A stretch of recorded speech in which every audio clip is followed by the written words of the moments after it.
Throwback Thursday here on Main Street Sports Today, presented by the Tennessee Orthopedic Alliance of Columbia. I'm Maurice Patton, coming to you from the Lee Company studios here on West 7th Street in Columbia, joined by Wade Neely, coming to you from the remote Lee Company studio in our Pulaski headquarters. Good Thursday to those who observe. Good WCWS opening day to those who observe, as it actually kind of snuck up on me a little bit. They have begun play out in Oklahoma City.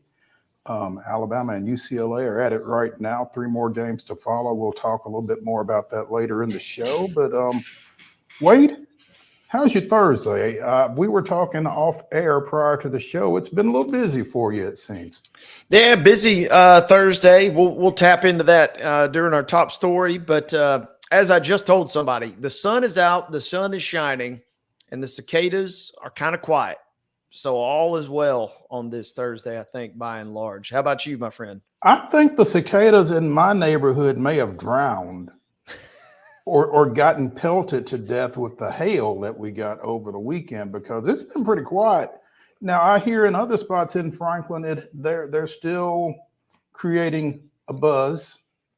But I've not heard any the last 2 or 3 days. And, our guys came and mowed the yard today and they weren't getting attacked. So I don't know where they went, but I'm not asking questions either. No.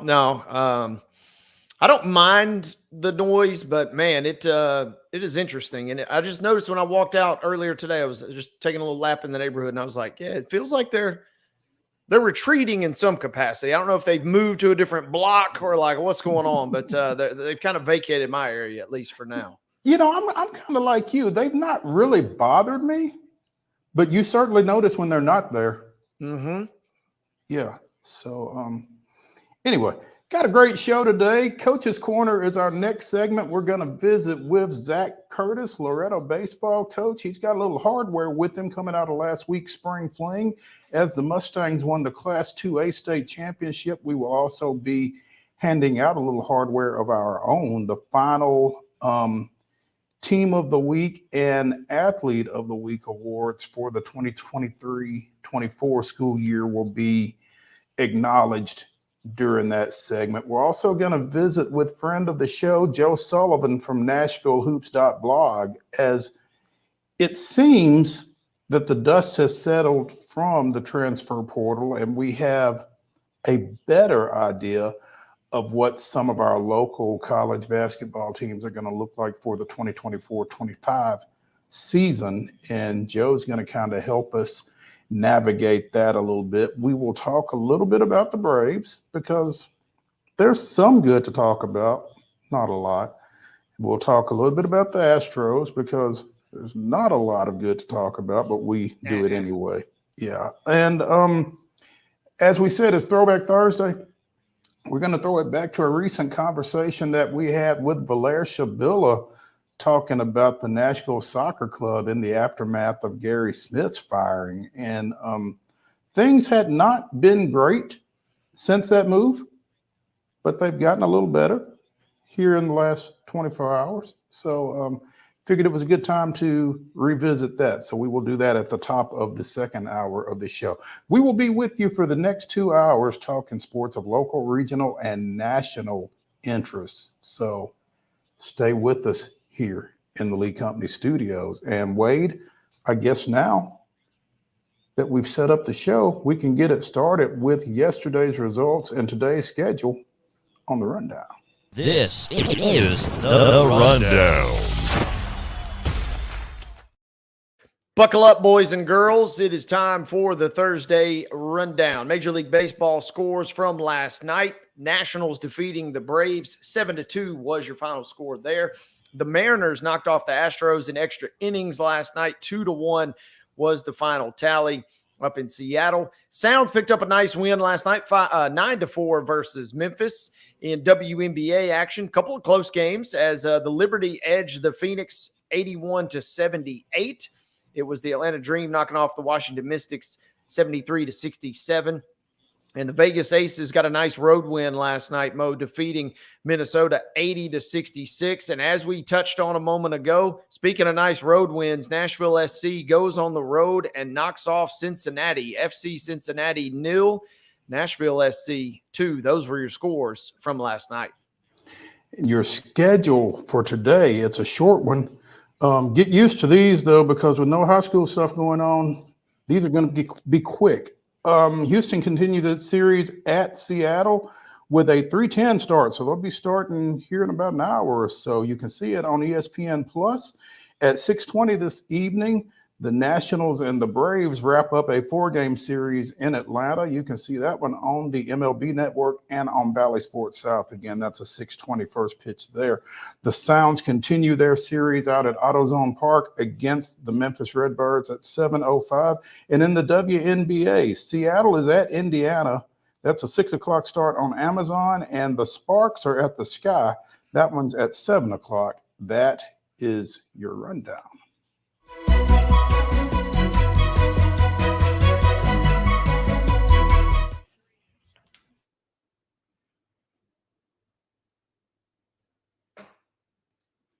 Top story brought to you, as always, by Piggly Wiggly in Neely's Mill here in Columbia. Be sure and get through there for their delicious daily deli lunch items that they serve until 6, so early dinner as well. Also, their hand-cut meats, and everything is cost plus 10% at the cash register. So Piggly Wiggly, Neely's Mill, Columbia, bringing you our top story. And, you know, we're going to double up here because news never rests. But last night, as we mentioned, Nashville went to Cincinnati, picked up a 2-0 victory in MLS play. Jack Mayer and Jacob Schaffelberg scoring in the opening 30 minutes. And then the defense getting it done. Joe Willis? Is that his last name? Mm-hmm. With the clean sheet. Yep, Joe says no. I like it. I like it. What is that? Their 4th win in MLS? Yep. We just mentioned yesterday how they'd only had 3, but we're kind of still in the mix. So they got win number 4. And kind of like we touched yesterday, Mo, I would not have been shocked if they had gone up and lost 2-0. I wouldn't have been shocked if they'd gone up and drawn. And I would have been semi-shocked if they galvanized, kind of got a little win there. And they, lo and behold, they did. 2 early goals, and they made them hold up in the shutout at Cincinnati. And Cincinnati is pretty good, right? Second in Relatively the East. speaking. So, I mean, they didn't necessarily beat a slappy by any means. They played Cincinnati pretty close and pretty tough on a handful of occasions in the last couple of years, but going on the road, kind of not really sure where you're headed. Rumba Muntali, the interim head coach, you know, he had 2 draws in his first 2 outings as the interim boss there, but went on the road and got a win. First win for interim head coach Rumba Muntali. Yeah, that's big. That's got to be big for him. And, you know, we talk about the fact that Nashville hasn't won a lot, but they are unbeaten in their last 4 outings because they won their last one before Gary Smith got dismissed. They had the 2 draws, like you mentioned, and then they won last night. So they are 2-0-2 in their last 4, which is probably what's kind of kept them in the mix, as you mentioned. Yeah, I mean, and Belair mentions it in our segment that we'll have for Throwback Thursday. It doesn't take a lot. Things can seem so bleak. Things can seem so dire. But in the sport of soccer, it does not take a much. A win here, a draw there, depending on, you know, kind of the makeup of your team. And all of a sudden, you're kind of clicking. And who knows with Nashville? You know, there's I still don't know that it's they're still going to end up going out and getting a manager. The question is, you know, does this maybe run or miniature run extend that timeline? But they have played themselves at least into the playoffs. If it were to end today, they'd be in as the 9 seed. So they're right in the thick of things, and it'd be very interesting to see what happens over these next couple of matches. As Nashville's got a little mojo, they got their swagger back, Mo. Yeah, and you know what's funny, Wade, is as we talked to Valair, and as you'll hear at the top of the second hour, you know, they have really kind of been Titan-ish in their approach. You know, play defense and keep it close and maybe just get just enough offense to win. And that's really what it looked like last night. Again, Joe Willis with his 3rd clean sheet in his last 4 outings, 2 goals. You know, they're playing low-scoring soccer and keeping you from scoring. And traditionally, it's been a pretty good combination for NSC, and it was last night. By the way, Hani Mukhtar assisted on both those goals. So even though he didn't put one in the back of the net, he's still in the midst of NSC's offense, obviously. Yeah, it was nice to see them go on the road. You know, it's kind of funny. Some of the Cincinnati fans, this is MLS, you know, the quality of play is not to the level that you might see across the rest of the world. But don't tell that to the fans, because they really kind of get at each other, and especially these drivable rivalries. And Cincinnati's kind of firmly in that drivable territory, and they were kind of roasting the Nashville fans for not really showing up and kind of supporting the guys last night. They said it doesn't matter. We knew we were going to get the win, 2-0 on the road.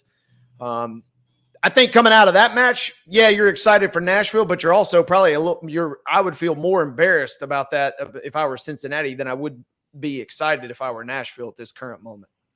Yeah, I don't know if I'd be talking too much smack in the aftermath of that one if you are Cincinnati. Again, number 2 in the standings. And, you know, by a wide margin, too. They're 7 points clear of New York for the 3rd spot. So, I mean, they're 1 point off Miami, who also had to rally for a win last night. They're 1 point off of being the number 1 team in the East right now. NSC 3-2-3 all time against Cincinnati. So we own Cincinnati. But no, sets up a big match Saturday as the boys return to Geodis Park to take on the New England Revolution. That's a 7:30 start Saturday night. So get on out there for that one. Back at the crib, and yeah, in New England, I think it's maybe, sorry if I cut you off. That's they are not great. So this is how crazy the sport is. Last night, you might have been okay with the draw, going on the road, playing, you know, one of the top 2 teams in the entire MLS. But you get back at home Saturday, and if you draw versus New England, now you're going to feel kind of a letdown. So it'd be nice to see them go out and pick up a win on Saturday. Build a little momentum there in the win column. Top story number 1 in Nashville Soccer Club picks up a road win. Top story number 2, there is a coaching change afoot at a local institution. And for more on that, Wade Neely. Yeah, this news kind of caught a lot of folks in Pulaski by surprise, Mo, as UT Southern, who is already in the midst of a coaching search for its women's basketball job, is now in the midst of a search for its men's job as 6-year head coach Dugan Line, per an official school release, is departing, resigning to, quote, pursue a new coaching opportunity. And we could get into that a little bit later, but the fact of the matter is he's done a great job. Got to work with him for a long, long time there. Good friend, excited for him and his family. And he departs after 6 years. So that was what jumped out to me, Mo, was that this news just in general, but also the fact that UT still is looking for a women's coach. So athletic director Brandy Paul probably wasn't thrilled when that all went down, because now instead of one coaching position, you know, at 2 of your premier sports, your basketball programs, now you're looking for a second as well, as Dugan is going to depart. Conducting multiple coaching searches at the same time can't be a whole lot of fun. So, no, I'm not envious of Brandy Paul in that regard by any stretch. You would think that the women's job is probably getting close to being filled. That's been vacant for a pretty good while, hasn't it? Yeah, Billy Evans announced in early March that he was retiring. And ironically, this will shock you, Mo, but we're a small town here. You run into people a lot. I ran into Billy Evans. He's one of my next door neighbors, as a matter of fact. And he told me that he really stressed when he was getting ready to depart hey, don't shortchange this job and just go out and hire somebody young. Don't go out and hire somebody, just on the cheap. Really do your due diligence, because this is an attractive job. Even if this is his own words. He said, even if I haven't done a great job with it the last couple of years. But he said, this is a job. I love Coach Evans. And this is a job that does have some merit to it. The Southern States is a competitive league, but UTS has won it in the women's. They've won it obviously in the men's with the regular season championship this year. So those are two high profile jobs that now, as you touched on before we went on air, Martin Methodist, it was already a high profile gig, but now you kind of got that backing with UT, and they're slowly starting to see some of the fruits of that labor and that association and affiliation carry over. So I think this is a really nice job, and whoever it is that comes in to replace Coach Dugan-Line will be set up for success. I will say this, though. They do lose 5 really good seniors, and they lose 2 or 3 key other players that were seniors as well, including Darian Hudson, who basically rewrote every record in the entire program's history. So whoever comes in, first year, going to have a little bit of some work to do, no doubt. But in the long term, I think this is still a pretty attractive job. A couple of things in what you just said, Wade. One, I really admire somebody with the self-awareness that Coach Evans exhibited to you in that conversation there. I mean, yeah, this is a great job. I just didn't do very well at it. I like that. And two, one of the things that I was fascinated with when it was announced that Martin Methodist was going to become UT Southern was, how would that move from private school to public school impact from an athletic standpoint? How would it impact their recruiting and that kind of thing? And I'm still kind of excited to see how that goes. So that's really interesting. And like you said, it to me kind of elevates those programs and those positions and kind of puts that administration in a different pool when it comes to who you consider for those positions. I think so. And if you're going to compare the two gigs directly, women's basketball had a really strong run, and even Billy's first year or two had some success. But historically, they have been the quote-unquote weaker of the two programs if you just want to stack them up in terms of achievements and wins and losses and things like that. So men's basketball is probably going to get a little better pool of applicants, you would think, off the jump. But that's why also Billy mentioned the other day, he said, hey, you're probably going to get your usual young up-and-coming coaches trying to get their first foot in the door. You're also going to get some, people that you maybe want to hire on the cheap. But he said, if you do your due diligence, I think you'll end up with a good candidate. So I'm going to be fascinated, if nothing else, because like you touched on, that gig's been open since March, and we're sitting here almost early June. You're wondering who's going to take that over. I imagine the men's process would go a little quicker, but who knows? While we're talking NAIA basketball, Wade, something that I saw, something else that we missed while we were at Spring Fling last week. We spoke with the Freed Hardeman coach after they won their national championship a few weeks ago. Well, one of the key players on that team, J.J. Wheat, went into the transfer portal. He has come out in Mobile with South Alabama.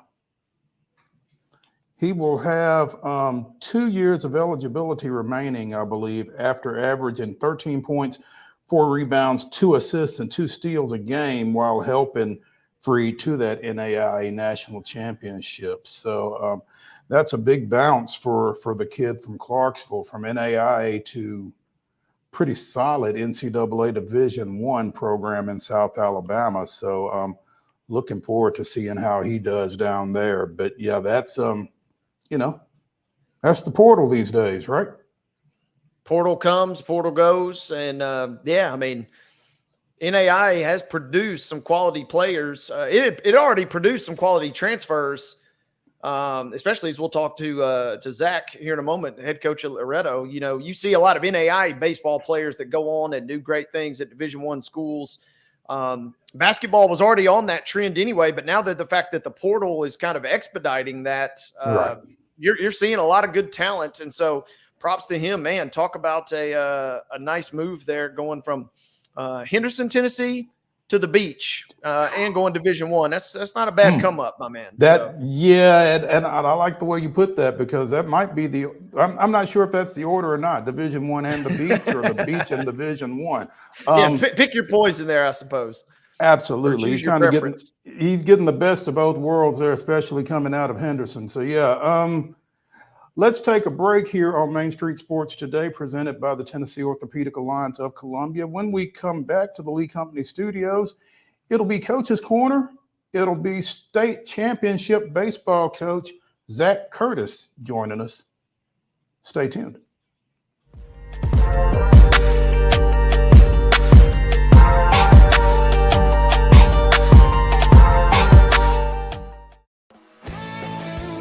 Bluegrass Auction Associates is hosting another real estate auction Saturday, June 8th at 10 a.m. in the beautiful Hickory Woods subdivision. This spacious estate offers numerous amenities, perfect for the homeowner or investor. Conveniently located in Davidson County, Tennessee at 221 Wild Grove Court. This is the sale you don't want to miss. Join Bluegrass and bid with confidence Saturday, June 8th at 10 a.m. Nashville Sounds Baseball is back in Hit City for the 2024 season. Spend your nights and weekends at the ballpark with weekly giveaways, fireworks shows, throwback deals, live music, and more. Top talent will take the field at First Horizon Park against the AAA Minnesota Twins, Baltimore Orioles, Atlanta Braves, St. Louis Cardinals, Cincinnati Reds, and more. Tickets start at just $10 and are available now at NashvilleSounds.com. We will see you in Hit City. Whether you're an athlete or a weekend warrior, when it comes to your performance, don't settle for anything less than excellence. We're proud to announce that Mid-Tennessee Bone and Joint Clinic is now Tennessee Orthopedic Alliance of Columbia, where we are redefining sports medicine and orthopedics. Tennessee Orthopedic Alliance's team of expert sports medicine physicians understands the unique demands of your body. TOA Columbia specializes in personalized orthopedic care, offering state-of-the-art treatments for everything from sports injuries to joint replacements. Learn more at toacolumbia.com. With Lee Company technology, the best handymen are hands-off. Lee Company techs have been using visual findings and other smart technology tools for years to add transparency and virtually take customers along. You see what we see, whether we're in a crawl space or on a roof. With Lee Company, technology helps us help you, no matter what's happening in the world or at your house. Jones & Lang Sporting Goods here in Columbia has been outfitting teams, officials, and anybody else from T-ball to college for 50 plus years. Be sure and check them out at 931-388-8060 or online at jonesandlang.com. Jones & Lang Sporting Goods, the look of a winner. Zion Christian Academy, zioneagles.org or 931-388-5731. You can schedule your appointment. Go tour their campus. It is beautiful over there, and you're definitely going to want to see it. Again, it's zioneagles.org. Give them a call, 931-388-5731, and schedule your tour today. Custom Stone Handler supplies over 600 distributors and suppliers with quality stone products. Along with River Stone, we produce and distribute over 100 building, landscape, and other bulk products. Our goal is to provide quality products, service, and partnerships to ensure our customers' success. We firmly believe that the measure of any person or company is how they treat other people and customers. Give them a call at 931-490-4990 or visit CustomStonehandlers.com. Piggly Wiggly, located in Neely's Mill Shopping Center, is Columbia's locally owned and operated Cost Plus 10 grocery store dedicated to serving the community with low prices and smiling faces. Piggly Wiggly offers fresh, hand-cut meats daily, as well as daily hot plate lunches from their deli counter. You're certain to see smiling faces and a helping hand when you're here at Piggly Wiggly. Come by and check out our fresh produce, high-quality meats, and more. Down home, down the street, we'll see you at the Pig.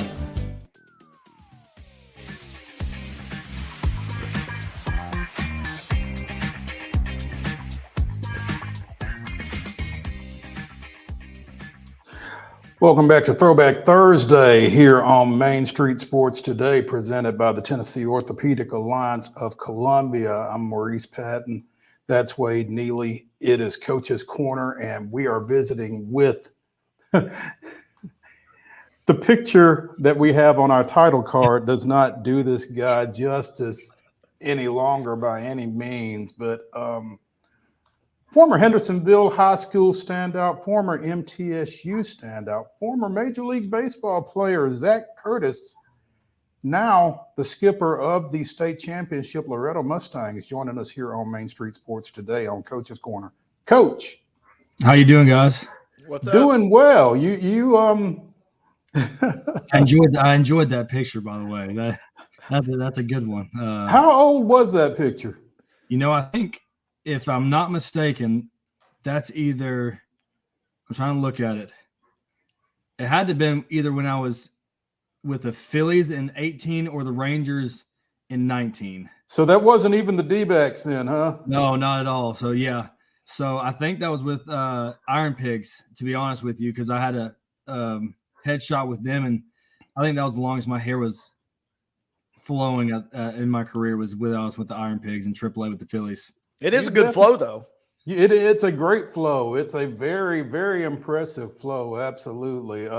We're going to hold that over your head, maybe show it to your guys or something at some point. But listen, we have a Christmas party every year, and one of the Secret Santa gifts this year was, if I'm not mistaken, it was that exact picture right there on a T-shirt.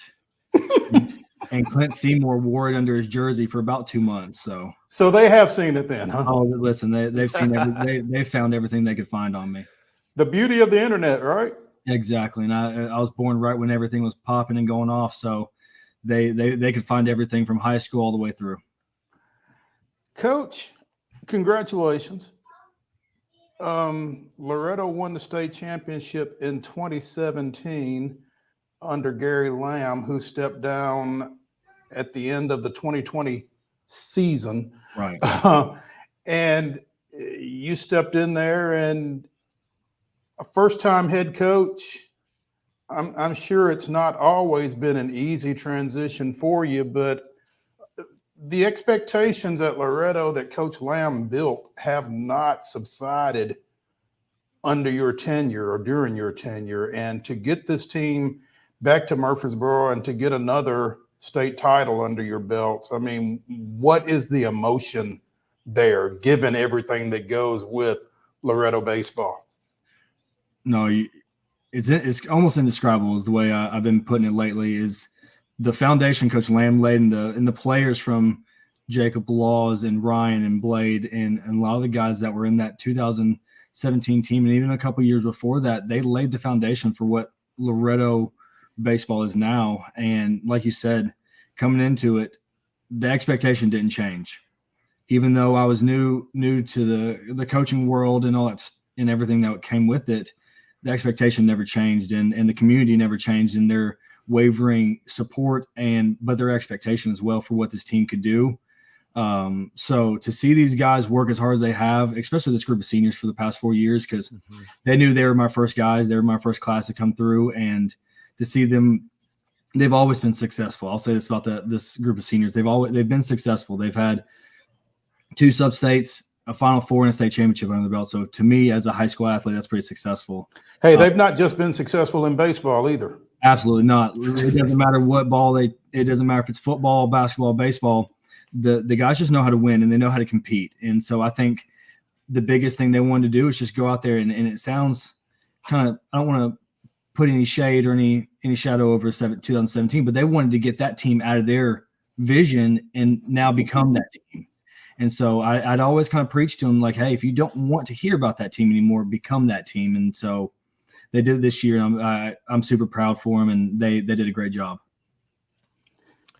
Coach, it's interesting that you say that because right after you guys hoist the championship, I talked to one of your seniors, and I asked Miles Moore, who had a great tournament for you guys, and I didn't really phrase it quite like that, and he gave a very friendly and politically correct answer, but you could sense that this team wanted to go out and make their own mark and kind of be a new foundation. And he surmised it best. He kind of wanted to set a new standard for Loretto baseball. What does that mean to you, knowing that your guys kind of have been taking that vision upon themselves to try and now build something even further than what was already a really successful program? I mean, it's awesome to see that they said they feel that way, and they encompass that motto that I had: be that team, be those guys. They kept saying 18 guys and one goal all year. Like, no matter what happens, everything's happened for a reason, but they had one goal in mind. And it was funny. It didn't matter whether it was the district championship, region championship, sub-state, anything like that. First win, I'd always say, hey, great job. And they would say, but the job's not done. They never wavered in that thought process of the job's not done. I think because they've had a taste of it. I mean, those guys have. And so getting to the Final Four 2 years ago with this group of seniors left a taste in their mouth that they wanted more. And so for them to want to lay a different foundation, add on to the foundation, and build from what those guys before them did is pretty special. And I told them, and I told the parents when we got back to Loretto that night, that this group and this team, to me, has propelled Loretto baseball for another 10 years. I think so. And Coach, you made you just put a thought in my head. What does the celebration in Loretto look like? I kind of have a few thoughts, but what does a proper celebration in Loretto look like? You know, I didn't know it until we were getting back, and Nick Moore was sitting on the bus with me, and David was sitting on the bus, and they said, "You're fixing to see something pretty special." And we had because we have 2 state troopers as parents on our team, and they picked us up in, I would say, Summertown. And again, no shade on anybody, but they wanted to pull up in Summertown to everybody know from Summertown to Lawrence County to all the way through that we just won that thing. And they had sirens going front and behind us. Miss Sarah Evers was our bus driver, and she was laying on the horn. People were pulling over on the sides of the roads, cheering. Guys were yelling out the window. And not in Summertown and Lawrenceburg. Oh, absolutely, they did. Oh, they listen. People were pulled over in Lawrenceburg. Summertown, we obviously there's not as many places to pull over, but in Lawrenceburg, I mean, people were waving and honking and cheering. I think Lawrence County as a whole pulls for each other, no matter what you're wearing across your chest. Now, do you want your school to represent that? Absolutely. But I think at the end of the day, bringing home championships to Lawrence County is pretty special, and the whole community and county can rally behind that. But once we got in past Lawrenceburg and into Leoma, I think we probably had 10 to 15 fire trucks, more police officers, ambulances, everything out in front with their lights on, sirens blazing, and we pull into Garyland Field, and the entire bleachers, every seat in the house is full. People are cheering and they're playing music, and we get off the bus, and our announcer, Kyle Johnson, called every player out one by one, played their walk-up song, announced them, and fans and community cheered for them. And then after that, we had cake and all kinds of stuff, cupcakes, pictures, and just had a good time, just kind of having some fellowship and being around each other and supporting these guys for what they just did. That's awesome. Zach Curtis, coach of the state championship, Loretto Mustangs, joining us here on Coach's Corner on Main Street Sports today. Zach, April 18th at Freed Hardeman, Milan 9, Loretto 1. That was y'all's last loss of the season, as far as I can tell. Is that accurate? Yes, sir.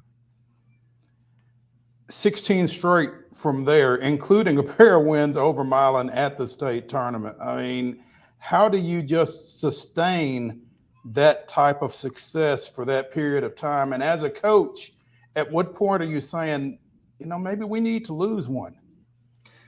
Yeah, and the part was that was the day before that we'd lost, or the game before that we'd lost to Summertown, and so the guys kind of and we said that, like, sometimes you got to get knocked down to find where you are and find who you are to get back up and keep going, and teams will either get up and keep moving forward, or they'll lay down. And I think this team encompassed that get up and move forward one step at a time. And something that us coaches have tried to instill into them for the longest time is we're built for this. We build our team to be ready for the postseason, and not to discredit anything in the regular season, but the regular season is to prepare you for the postseason. That's why we try to play the hardest schedule we can as coaches put together. And so that loss with Milan was tough because we already had a bad taste in our mouth from getting knocked out by them last year. and having to see them again and having to sustain that big of a loss was definitely a punch to the gut. But I think our guys understood after that game what needed to take place to move forward and to get better and to get ready for the next series or the next district game we had. Zach, I want to ask you a couple quick ones here. Number one, you and I spoke after the game, and obviously we've talked about your career at MTSU, and you've been in a lot of big ballparks over the years. And I asked kind of about your familiarity and, how you felt, and you said you really felt okay, and you guys had, by and large, there were some stressful moments, but not, by and large, a relatively stress-free postseason run. And then you said you didn't get nervous, though, till that last inning. What kind of clicked and what was going through your mind as you guys tried to navigate and weave through a one-run ball game with 3 outs to win the state tournament there? Yeah, like I said before, it wasn't the surroundings of anything that made me nervous. It was the magnitude of what was on the line. That was another thing we kind of kept trying to tell the guys is like, understand what you're playing for. Don't get nervous by it, but just understand what you're playing for so your focus is a little bit more attentive.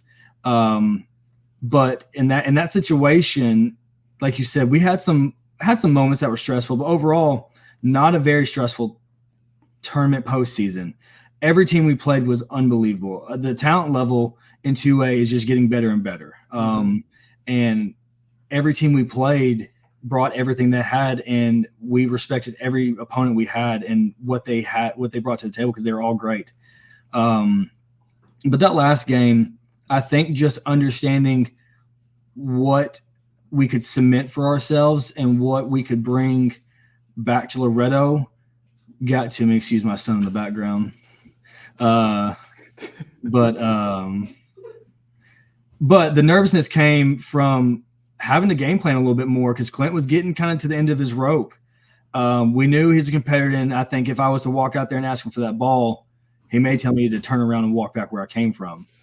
But because that's just the type of competitor he is, and you could just kind of feel it building in the air, the 3 outs away.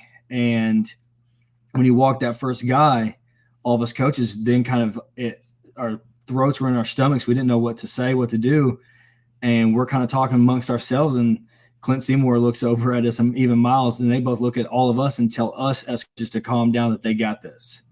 And understanding who Clint is and what he does and the competitor that he is, he fielded a ground ball, a bunt right back to him. And as soon as that ball was laid down, me and David just looked and said, he's throwing to second base.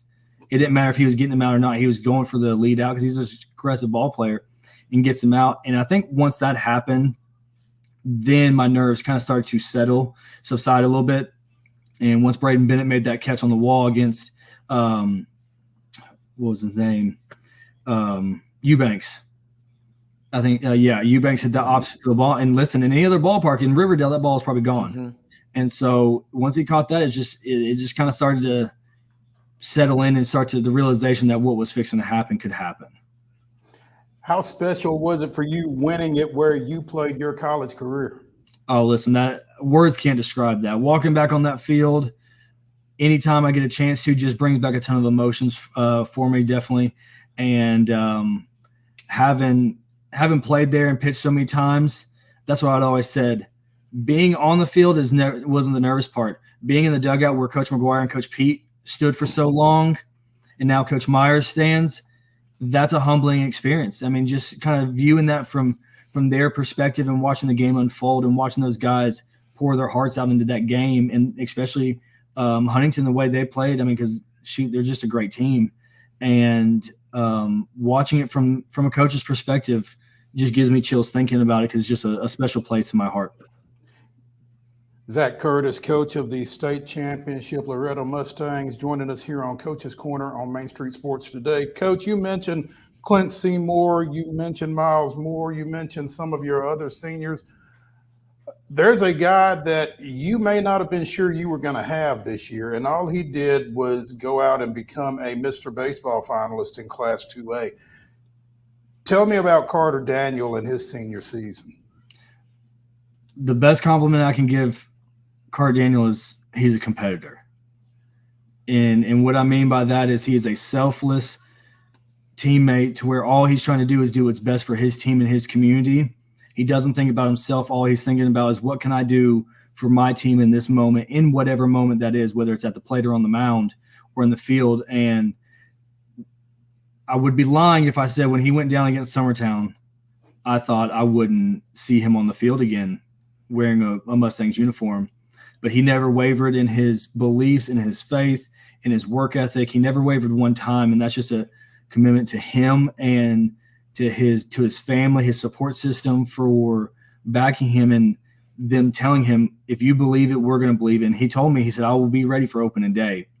And to be honest with you, I didn't believe him, because tearing an ACL is no easy task to come back from, especially being a pitcher.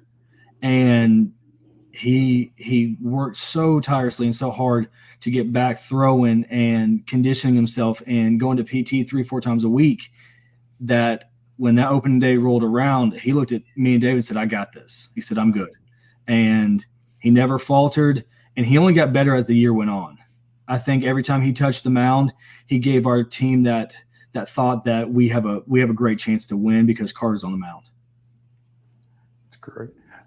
Zach, we appreciate your time, man. Congratulations. And taking a 16-game win streak into next season. No pressure there, right? Right. No, none at all. Hey, thank you for appearing with us here on Coach's Corner, and we'll be catching up with you. Appreciate it, guys. Y'all have a great day. Thank you, Zach. Thank you. Hey, before we close out this segment, we've got some, well, first, before we hand out some hardware, want to mention that the Tennessee Baseball Coaches Association put out its end of season all class poll, and Loretto is listed among the top 20 teams from, again, all classes, all 4 of the Division I public school classes, both D2 private school classes. Loretto comes in at number 15. Interesting, but okay.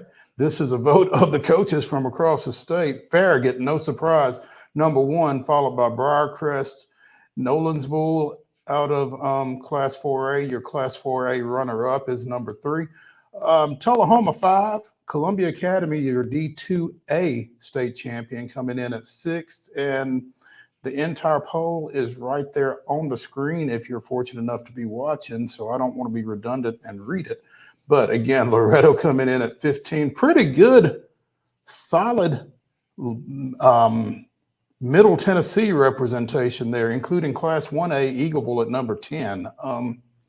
Wade, I guess you got a chance to see them against Richland, right? Got to see Eagleville and got to catch them at the end. They had the game right before Loretto on Friday, and yeah, they looked even better than when I got to see them last year, and that was obviously a really good team last year. So they have just continued to get better. And we didn't get to mention this with Coach Curtis, but there's another guy on their team, Mason Tidwell, who's a sophomore. Mm-hmm. And he's one of those sophomores, and I didn't get to cover a lot of Loretto prior to last week. And after the first game, I'm going through the roster, and I'm like, okay, where's this kid going? He's a senior. No, he's only a sophomore. And you're like, okay, well, that was the other Tidwell, so that makes a little more sense. You just got your Tidwells confused. But he gets injured while he's pitching, but he comes back and had 2 home runs, including the only home run that was hit out of Reese Smith Field in all the championship games. During their championship game. So he had a fantastic tournament too.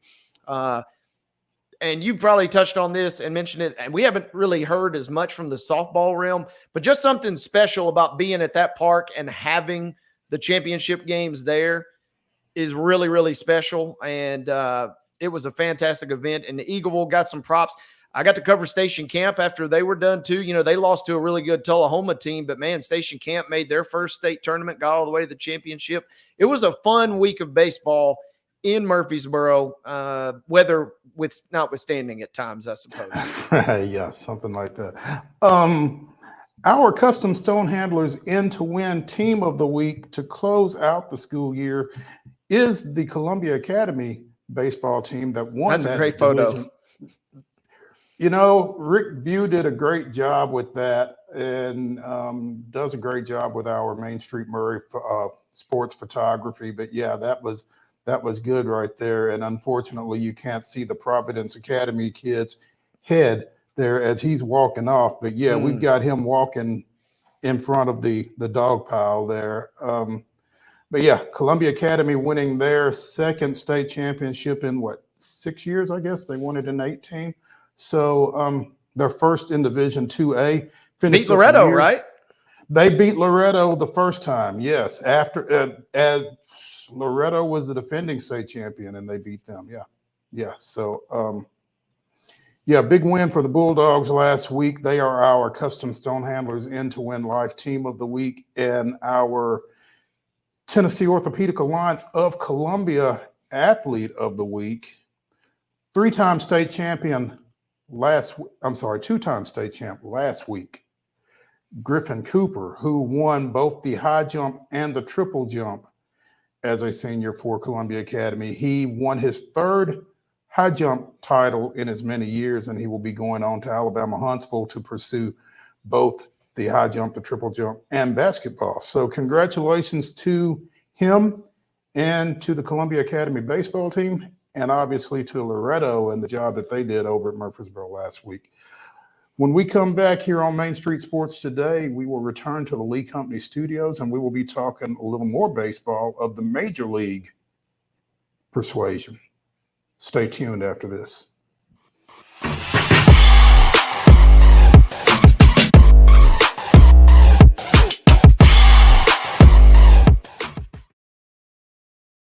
Wild horses are coming to Franklin. The Mustang Heritage Spectacular. 4 days of celebrity freestyle, liberty training, trick riding, and extreme Mustang makeover.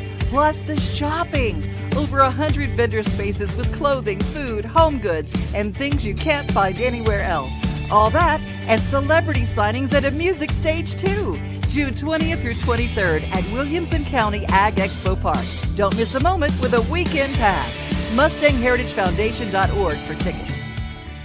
Hello, race fans, and welcome to Nashville Super Speedway. That's right, guitars and fast cars right here in Music City. This summer, NASCAR is back at the Nashville Super Speedway. Get your tickets now to watch your favorite driver take on the 1.33 miles of concrete chaos. Visit NashvilleSuperspeedway.com to lock in your spot June 28th through the 30th for the Ally 400 race weekend. Whether you're an athlete or a weekend warrior, when it comes to your performance, don't settle for anything less than excellence. We're proud to announce that Mid-Tennessee Bone and Joint Clinic is now Tennessee Orthopedic Alliance of Columbia, where we are redefining sports medicine and orthopedics. Tennessee Orthopedic Alliance's team of expert sports medicine physicians understands the unique demands of your body. TOA Columbia specializes in personalized orthopedic care, offering state-of-the-art treatments for everything from sports injuries to joint replacements. Learn more at toacolumbia.com. Custom Stone Handlers supplies over 600 distributors and suppliers with quality stone products. Along with River Stone, we produce and distribute over 100 building, landscape, and other bulk products. Our goal is to provide quality products, service, and partnerships to ensure our customers' success. We firmly believe that the measure of any person or company is how they treat other people and customers. Give them a call at 931-490-4990 or visit CustomStonehandlers.com. Nashville Sounds Baseball is back in Hit City for the 2024 season. Spend your nights and weekends at the ballpark with weekly giveaways, fireworks shows, throwback deals, live music, and more. Top talent will take the field at First Horizon Park against the AAA Minnesota Twins, Baltimore Orioles, Atlanta Braves, St. Louis Cardinals, Cincinnati Reds, and more. Tickets start at just $10 and are available now at NashvilleSounds.com. We will see you in Hit City. With Lee Company technology, the best handymen are hands-off. Lee Company techs have been using visual findings and other smart technology tools for years to add transparency and virtually take customers along. You see what we see, whether we're in a crawl space or on a roof. With Lee Company, technology helps us help you, no matter what's happening in the world or at your house. We thrive under the lights. A city of performers. putting on one heck of a show.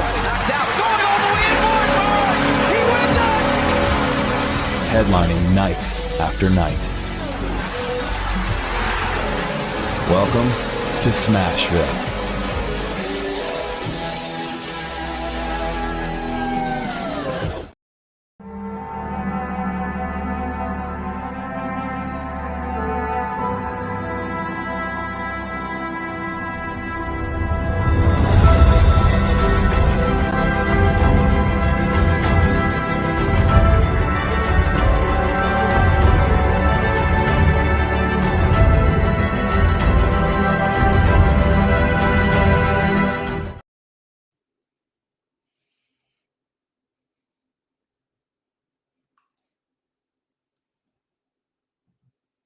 Header as the Milwaukee Braves split a pair with the Chicago Cubs, dropping the opener 10-9 before winning the finale 11-9. The 4 home runs doubled Thompson's total on the season from 4 to 8 and were part of a power surge that also saw Eddie Matthews and Hank Aaron go deep in each game, with Joe Adcock hitting the homer in the opener.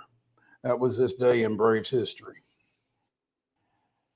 Remember when the Braves used to be able to score runs? Yeah. It is Throwback Thursday. It is Throwback Thursday. Yeah, maybe we will get a throwback to offense tonight because it didn't show up last night. Spencer Schwellenbach makes his major league debut after 2 starts at the Class AA level. Goes 5 innings. The only runs he gave up were on a 3-run homer by Lane Thomas in the 5th, but that was enough to get him beat as the Braves couldn't retaliate and fell 7-2. They have dropped 2 of 3 to the Nats in this series. The finale tonight, obviously, 6:20. Ronaldo Lopez goes 2-2 with a 1.75 earned run average for the Braves. It's Trevor Williams 4-0 with a 2.29 for the Nats. But just frustrating to watch this offense. They made a point last night. Last night was the 18th game this season that the Braves have not hit a home run. They won 18 games all year last year without hitting a home run. And we are still in May. So I think they had 4 total hits maybe. Matt Olson had a pair of doubles. Ozzie Albies had a double and a single, and that was about it offensively for Atlanta last night. So the struggle is real. And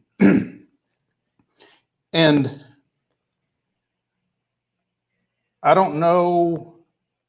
I mean, in addition to offense, there's no offense, and there seems to be very little life in the dugout from a lot of, people that kind of get paid to observe that kind of thing. We don't get to see it as much on TV, but the Braves have at times kind of been accused or even embraced the idea of being very businesslike.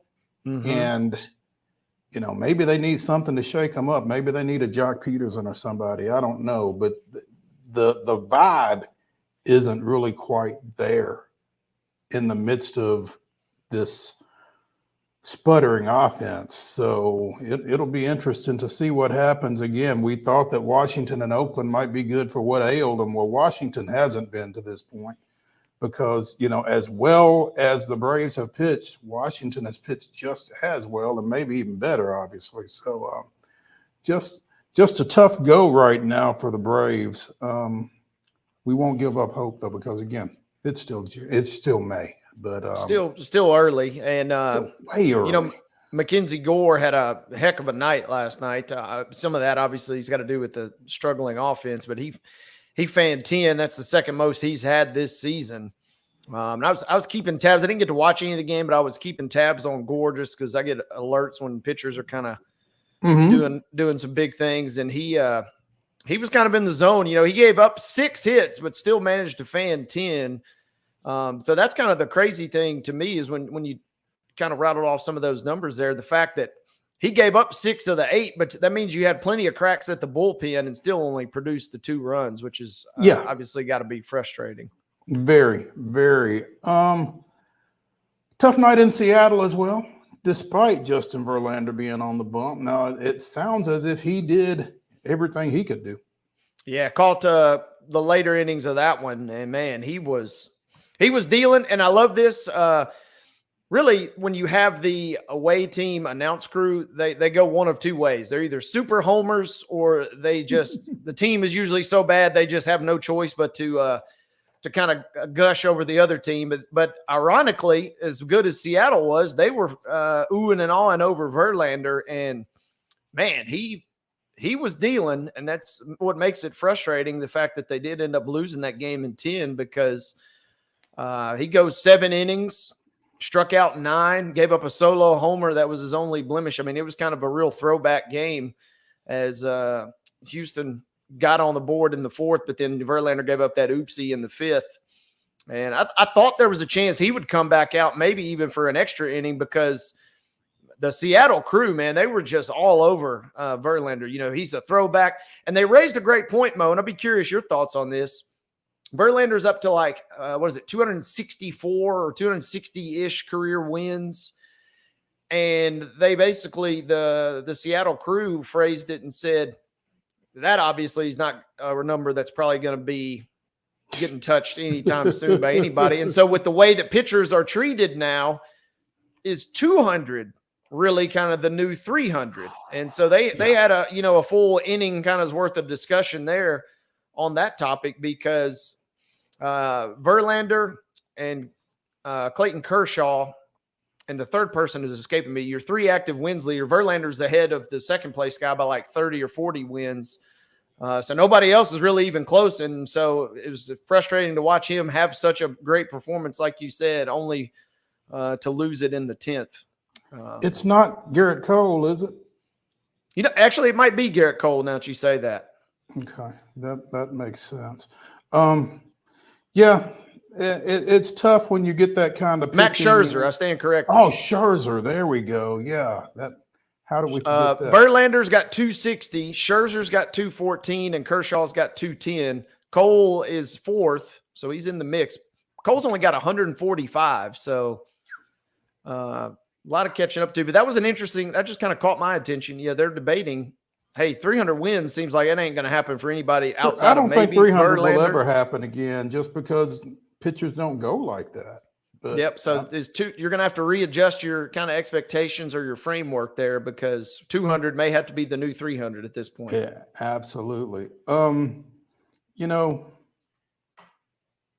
Wade, as much as we are lamenting our favorite team's performances, at least we're not the Mets. Oof. New York lost 10-3 to the Dodgers at Citi Field last night, falling 11 under 500 with that loss. And reliever Jorge Lopez, for lack of a better phrase, just had a meltdown. He got thrown out of the game by the third base umpire, threw his glove into the stands, went on a rant in the clubhouse where he either said he was the worst teammate or that was the worst team, depending on whose interpretation you get, and was designated for assignment. Said when he was asked about the glove throwing incident after the game, he said he did not regret throwing it. And then again, said in Spanish either that the Mets were the worst team in MLB or he was the worst teammate in MLB, and either did not go over well with the Mets administration. So he went full Vince Young and threw the equipment in the stands, right? I mean, that's what I thought of when I was reading that story last night. Like you said, just kind of had a meltdown, and designated for assignment in his future. Not surprisingly. Yeah, and a 40-minute players only meeting followed last night's game as the Mets try to figure out how they got here. and things are not going well. You know, and probably a lot of those guys are, whether they said it out loud or not, are wondering, well, is he right? You know, I mean, there has to be, if you're being Billy Evans, you got to wonder how maybe he's right. So that takes care of hour one of Throwback Thursday here on Main Street Sports Today, presented by the Tennessee Orthopedic Alliance of Columbia. When we return to the Lee Company studios, it'll be Throwback Thursday with our throwback interview with Valeria Shabilla, talking a little Nashville Soccer Club when we come back. Join us.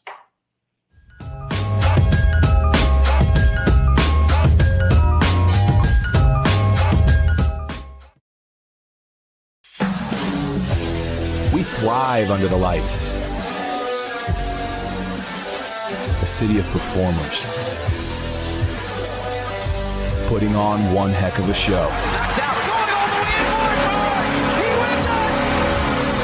Headlining night after night. Welcome to Smashville.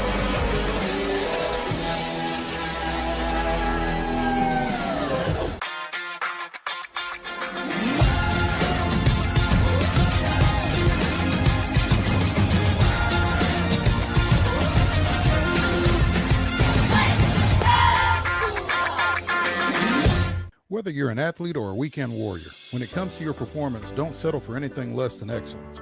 We're proud to announce that Mid-Tennessee Bone and Joint Clinic is now Tennessee Orthopedic Alliance of Columbia, where we are redefining sports medicine and orthopedics. Tennessee Orthopedic Alliance's team of expert sports medicine physicians understands the unique demands of your body. TOA Columbia specializes in personalized orthopedic care, offering state-of-the-art treatments for everything from sports injuries to joint replacements. Learn more at toacolumbia.com. With Lee Company technology, the best handymen are hands-off.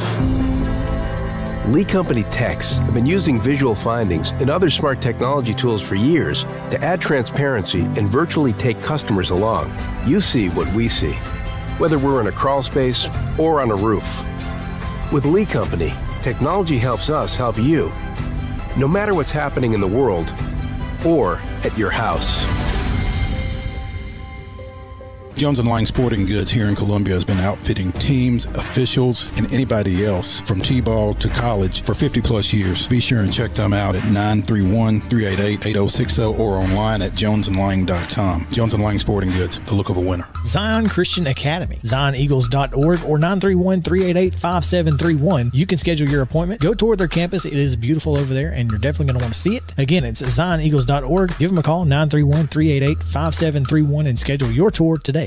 Piggly Wiggly, located in Neely's Mill Shopping Center, is Columbia's locally owned and operated Cost Plus 10 grocery store dedicated to serving the community with low prices and smiling faces. Piggly Wiggly offers fresh, hand-cut meats daily, as well as daily hot plate lunches from their deli counter. You're certain to see smiling faces and a helping hand when you're here at Piggly Wiggly. Come by and check out our fresh produce, high-quality meats, and more. Down home, down the street, we'll see you at the Pig. Nashville Sounds Baseball is back in Hit City for the 2024 season. Spend your nights and weekends at the ballpark with weekly giveaways, fireworks shows, throwback deals, live music, and more. Top talent will take the field at First Horizon Park against the AAA Minnesota Twins, Baltimore Orioles, Atlanta Braves, St. Louis Cardinals, Cincinnati Reds, and more. Tickets start at just $10 and are available now at NashvilleSounds.com. We will see you in Hit City.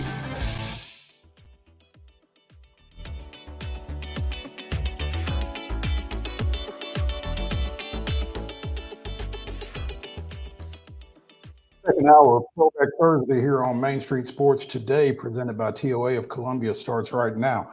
I'm Maurice Patton. That's Wade Neely. We're coming to you from the Lee Company studios. And as we've said, we are now going to throw it back to our recent conversation with Valeria Shabilla as we discussed the Nashville Soccer Club after Gary Smith's dismissal as its founding coach. NSC picked up their first victory since Gary Smith's firing last night, winning 2-0 at Cincinnati. And some of what we discussed with Valaire kind of came to fruition last night. Wouldn't you agree, Wade? Absolutely. Big win for the boys in gold as they go on the road, snatch 3 points at Cincinnati. Let's throw it to Valaire.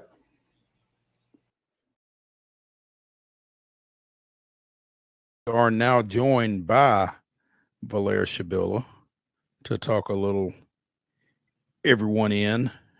Valaire, what was your reaction? Good afternoon. What was your reaction to the news from yesterday morning that Gary Smith would not be going forward as coach of NSC? Yeah, it's similar to what Wade said. Thank you for having me, by the way, and good afternoon to you as well. But similar to what was said, I mean, I think I've said it before. I don't think it's an unfair thing to do for Nashville SC at this point of how far kind of Gary Smith have gotten them.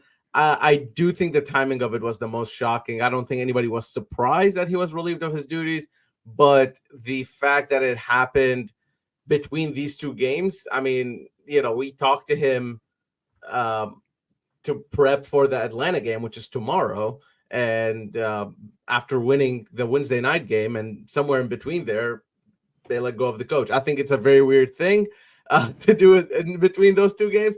At the same time, look, if that's the decision, I think there's some strategic thing behind this. Letting go of Gary Smith right now means that Nashville SC are the first team in MLS this season to let go of their manager. That means they have every single candidate out there to interview right now for this position before anyone else even gets a chance to do so. So I think there was a little bit of that going into their minds as well. We haven't heard anything about who the possible candidate is because this news just happened yesterday, obviously. If I had to guess, the only reason why it would make sense to kind of let go of him in between those two games is because they have something cooking or something's coming up. That would be my only guess onto why they would do it in between these two games. You have a rivalry game coming up against Atlanta, mid-afternoon game. Team just won. Seems like a really weird time to do it, but that would be my guess. That was kind of our thought as well, Valaire, that, the team just won. They lost over the weekend over at Charlotte. It might have made a little bit more sense earlier in the week, but I guess if you've decided that that's the direction that you need to go in, then you need to go ahead and go that way.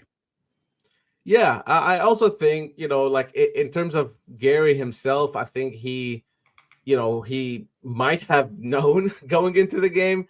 I wouldn't be surprised if he did know coming into the game, and the way he answered certain questions post-match made me think that maybe something was told to him beforehand. I don't think any of the players knew. I think that's something that maybe he told them after the match.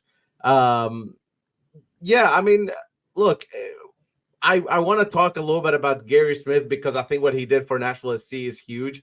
And I think it might go unnoticed because of how it ended, which didn't end well, obviously. We heard very loud boos when he was announced in the stadium, which is honestly very disappointing for the way that he helped Nashville SC become this sort of what I described as victims of their own success and victim of his own success for the most part, because they haven't missed the playoffs. They've never missed the playoffs. And if you look at expansion teams, that's not the story. You look at Cincinnati, you look even at Inter Miami with huge money coming in. They still didn't. You look at Austin, they had one good season. You look at St. Louis right now, this is their second season. They're struggling. So Charlotte, the highest they've made it is a play-in game last season. So when you look at all these expansion teams struggling and you look at Nashville SC making the playoffs every single year, yes, of course you want to win trophies. That's what you play the game for. But at the same time, the floor was so high that it almost made it impossible to succeed unless you win that trophy, unless you bring that trophy. And a lot of that was thanks to Gary Smith, what he did with limited resources when they first came into the league. Now, the salaries just got released yesterday, right before the announcement got released. And Nashville SC have the fourth highest payroll in MLS now. That wasn't always the case. They were in the bottom or at least in the middle for the most of his tenure. This is the first year that they are the fourth highest payroll, which I'm sure we'll get to in a second. But he hadn't always had these resources. And without those resources, he still took this team to consecutive playoffs, both in USL and MLS. And I think did a great job with what he was given, honestly. So that said, then, Valera, is this a more money, more problems? Is this a Biggie Small situation here? Yeah, I think so. I think it's not about necessarily more money, more problems, but maybe I think this is the biggest indicator that spending doesn't mean much in this league. I think spending wisely means a lot more than spending in this league. One of the best teams over the last 5 years in MLS is Philadelphia Union. I don't think they've cracked top 10 in salaries this whole time. You'll look at even somebody like LAFC spending less than Nashville SC, and they are, now they have some signings that probably will put them right around Nashville SC coming up. But the point is, what I heard from fans every single time these salaries were released were people telling me that if Nashville SC isn't spending enough, Nashville SC isn't spending enough. And my sort of way of looking at it is that it's not really about the spending, it's about how and what that money is going towards, right? So right now what we saw is, yes, Nashville SC have spent this much money, and guess what? The success doesn't just come with spending. It's a lot more, and that's the other part about Gary Smith, is that he's part of this puzzle, right? There's a general manager, Mike Jacobs, there is a CEO and Ian Ayre, and there's an owner in John Ingram. Those three we rarely ever hear from, because Gary Smith is the one we hear from every week. Gary Smith's name is being announced in the stadium. He hears the boos. He faces the music from us, the media, and even the fans. So I'm interested to see what comes out of what these other people have to say, because their decisions is, in many ways, it's almost as important, if not more important, than Gary Smith, because they're the ones who hired Gary Smith, right? So I think there's been a little bit of maybe, this is, I guess, people are willing to give them benefit of the doubt, depending on what hire and what they do past this, because they've never been in this position of hiring a new manager. But in terms of spending, if I'm the owner and I'm looking at this report and I'm saying, I gave you all this money, you have the fourth highest salary in MLS, my first question is, where's my trophy, right? Like, where is so I think it trickles down way further than just Gary Smith, and I think that's maybe the first piece of the puzzle that they will have to figure out going forward. Absolutely. And Blair, you tweeted yesterday, kind of if you read some tea leaves, or you kind of insinuated a little bit, obviously this was a big situation, and Gary's kind of last words were really kind of thanking the players and supporting the players. And I agree with you. You obviously way more so than me, but the few matches I've been able to go up there and cover, he's been fantastic to work with from a media standpoint.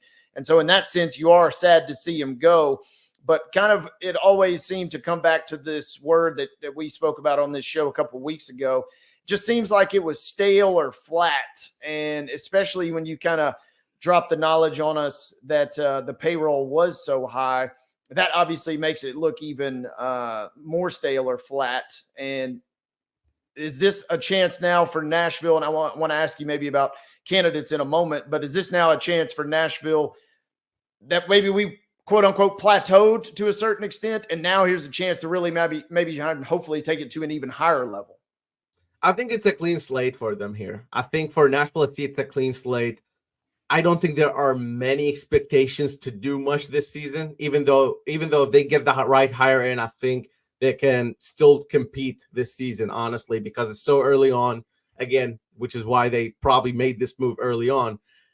I do think it's a clean slate for them, and I think this kind of it is honestly an end of an era in a lot of ways.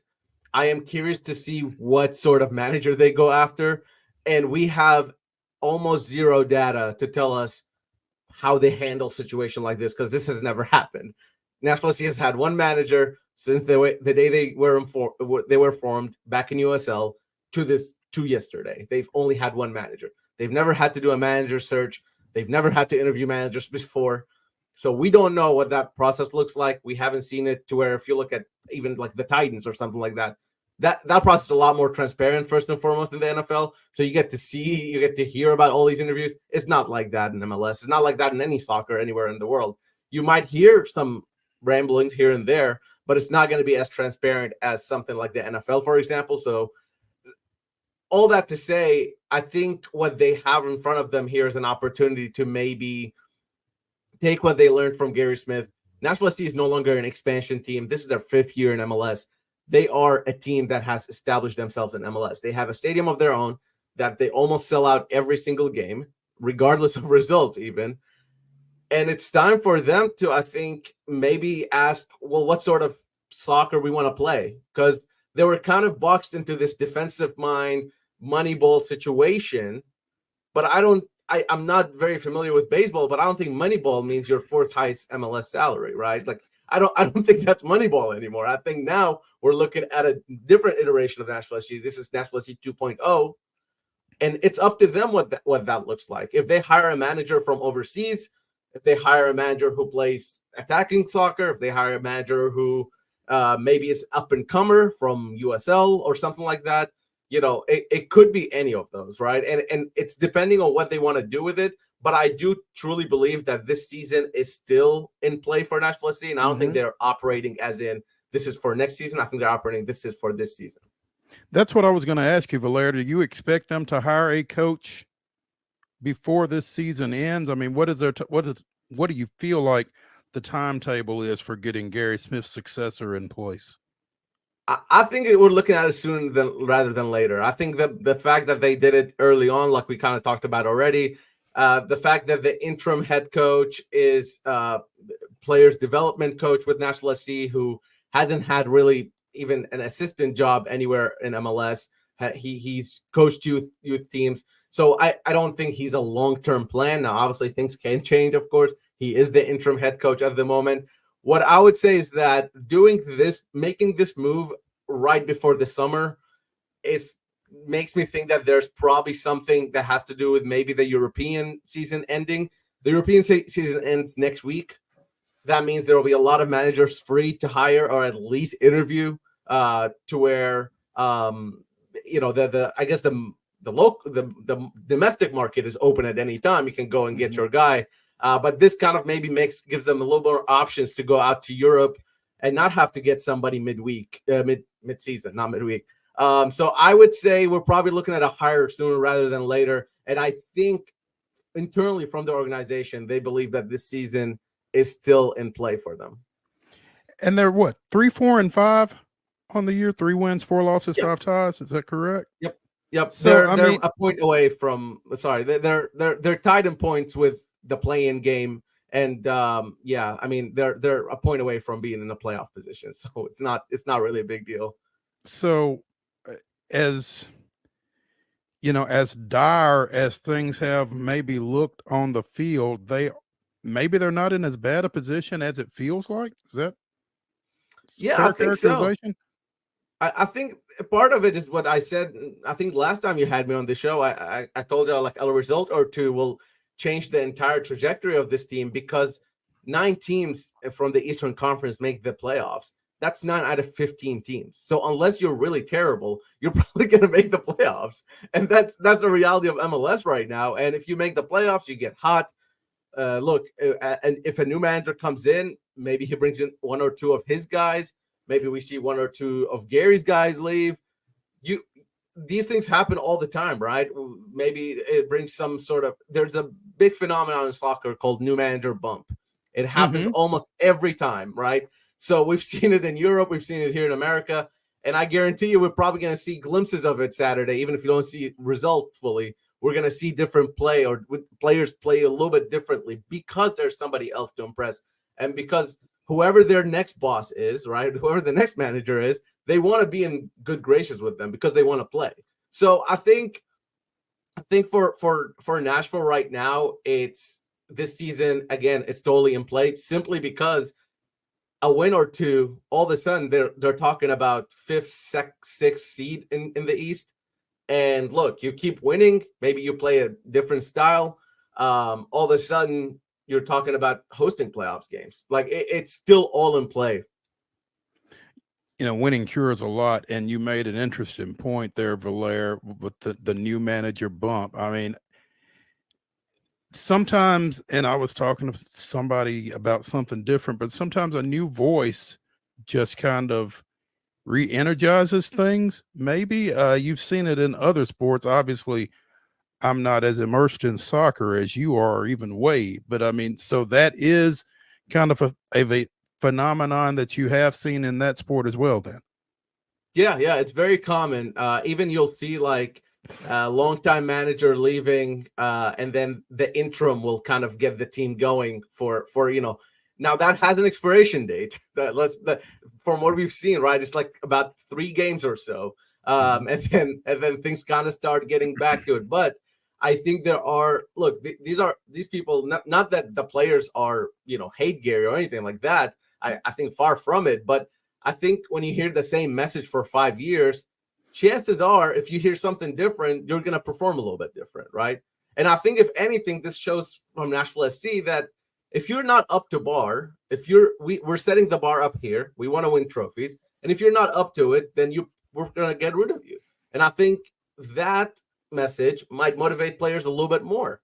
And I think that's all part of it. And if you have a new manager come in, maybe they see a little bit different in a technical standpoint. Maybe they see a player play in a different position. Maybe they get that belief back and push to do something special. Valaire, I'm curious. Two questions. Number one, is Nashville a big enough draw in your mind to attract a high profile, at least on paper, name to come in and be the manager here in Music City? To an extent, yes. I don't think I don't think Jose Mourinho's coming here, and I really don't. If he does, those press conferences are going to get really exciting. I'm just going to talk about one extreme to the other with Gary to Mourinho at that point, right? I don't think I'll be saying the same thing I said about Gary about Jose Mourinho. With that said, I think there's still opportunity here. We saw Charlotte get Dean Smith, who isn't necessarily a huge name, but he's a Premier League manager at the end of the day, and they were able to get him. And throughout the years, we've seen even players like Wayne Rooney come to DC, and obviously Tata Martino is another big name. But now when you talk about DC and Miami, maybe it's a little different markets and all that. I think from a Nashville perspective, I think you can sell this project to a lot of managers. I think when you say, hey, look, we gave the last guy 7 years to figure this out, I think that's going to play really well with a new manager, right? I think when you also tell them that you have a stadium, you have a fan base that cares, you have players, you have Walker Zimmerman, who was MLS Player of the Year 3 times. You have Hani Mukhtar, who won MVP just 2 years ago. And not to mention all the other players on the team, of course, whether there's Jacob Schaffelberg, who's a Canadian international, or Tyler Boyd, who is still a very, very good MLS player, and Sam Surridge, who is a $7 million striker. Like, this is not a team that is a hard sell, I don't think, when it comes to getting new managers. So I think, yes, it's a possibility.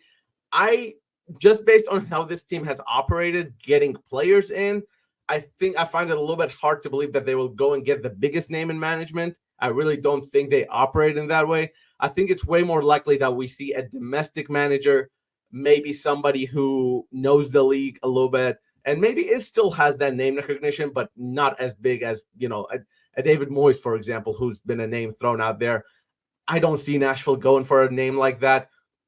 Look, I think David Moyes would be great in Nashville. Don't get me wrong, but I don't know if the culture matches that. But like I said just last time, we don't know who they're going to go for. We just do not know, because this has never happened before, right? You're tugging at my Everton heartstrings, and our buddy Clay Trainham's as well when you say that name there. But I am curious, what does your gut tell you? And it seems like maybe the domestic route, because it seems like certainly, even if you look as close by as Memphis has had a really successful run. And so I'm curious, that's really, to me, the real question in all of this is how high profile does Nashville go? And Valaire, it seems like you seem to think we're going to kind of maybe get somewhere in the middle, maybe not attract the biggest name, but also at the same time, maybe not have to take a flyer on somebody kind of completely at random, it seems like. Is that fair?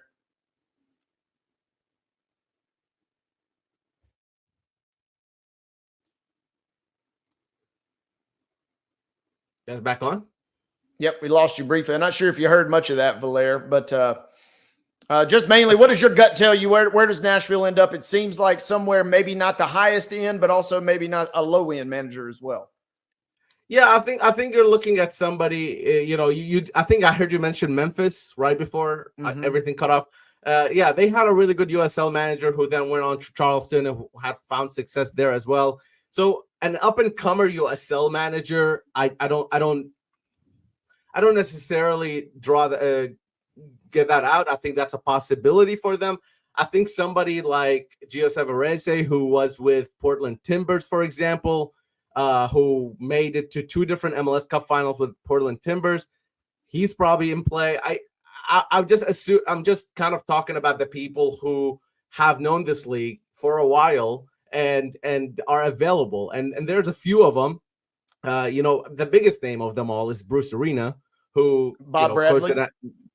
Bob Bradley, of course, still out there. He had a brief stint in Norway where he was, and I think it's Norway, and then came back. And so there are sort of the established guys, right? The older established guys, and there are the up and comers, and there are the untested. There are players who are kind of never had a managerial job, is still wanting to kind of test the waters. I highly doubt they go that raw. I think they might go towards a USL guy or an MLS guy. I think those are the most likely routes for Nashville SC based on how we've seen them recruit players. You're recruiting a very American, very English sort of speaking locker room.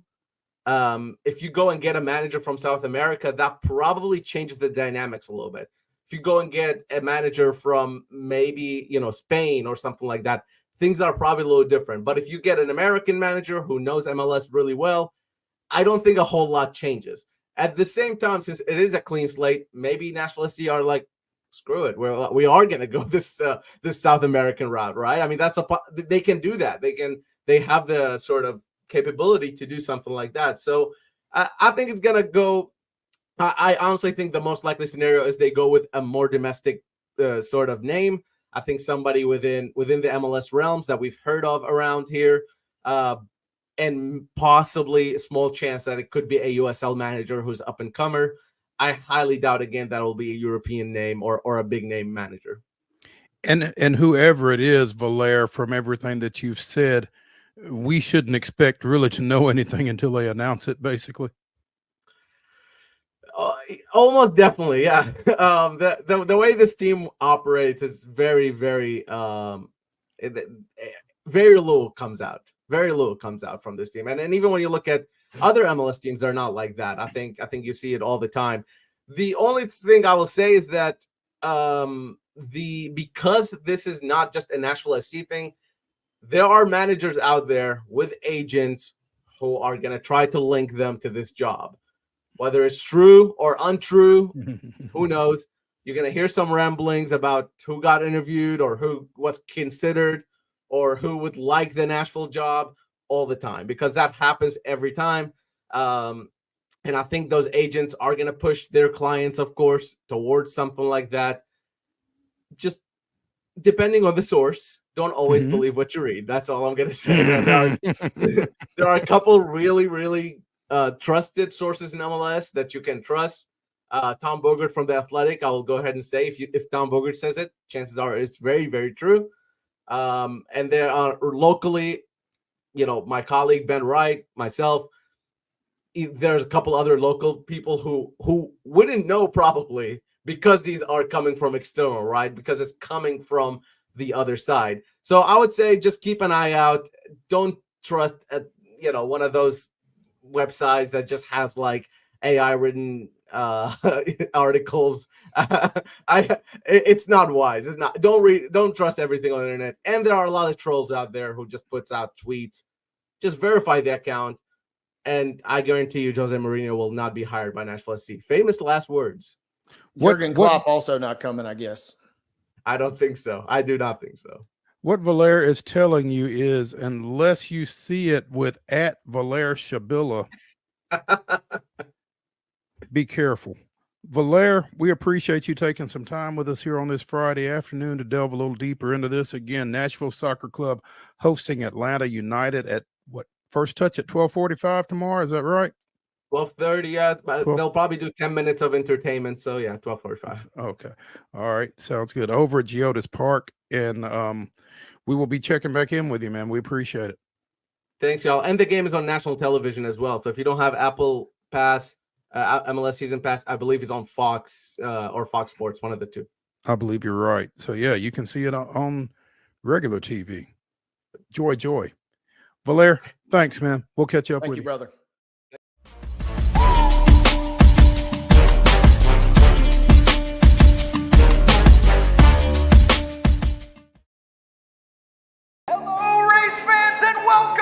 Nashville Super Speedway. That's right, guitars and fast cars right here in Music City. This summer, NASCAR is back at the Nashville Super Speedway. Get your tickets now to watch your favorite driver take on the 1.33 miles of concrete chaos. Visit NashvilleSuperspeedway.com to lock in your spot June 28th through the 30th for the Ally 400 race weekend. With Lee Company technology, the best handymen are hands-off. Lee Company techs have been using visual findings and other smart technology tools for years to add transparency and virtually take customers along. You see what we see, whether we're in a crawl space or on a roof. With Lee Company, technology helps us help you, no matter what's happening in the world or at your house. Piggly Wiggly, located in Neely's Mill Shopping Center, is Columbia's locally owned and operated Cost Plus 10 grocery store dedicated to serving the community with low prices and smiling faces. Piggly Wiggly offers fresh, hand-cut meats daily as well as daily hot plate lunches from their deli counter. You're certain to see smiling faces and a helping hand when you're here at Piggly Wiggly. Come by and check out our fresh produce, high-quality meats, and more. Down home, down the street, we'll see you at the Pig. Whether you're an athlete or a weekend warrior, when it comes to your performance, don't settle for anything less than excellence. We're proud to announce that Mid-Tennessee Bone and Joint Clinic is now Tennessee Orthopedic Alliance of Columbia, where we are redefining sports medicine and orthopedics. Tennessee Orthopedic Alliance's team of expert sports medicine physicians understands the unique demands of your body. TOA Columbia specializes in personalized orthopedic care, offering state-of-the-art treatments for everything from sports injuries to joint replacements. Learn more at toacolumbia.com. Custom Stone Handler supplies over 600 distributors and suppliers with quality stone products. Along with River Stone, we produce and distribute over 100 building, landscape, and other bulk products. Our goal is to provide quality products, service, and partnerships to ensure our customers' success. We firmly believe that the measure of any person or company is how they treat other people and customers. Give them a call at 931-490-4990 or visit CustomStonehandlers.com.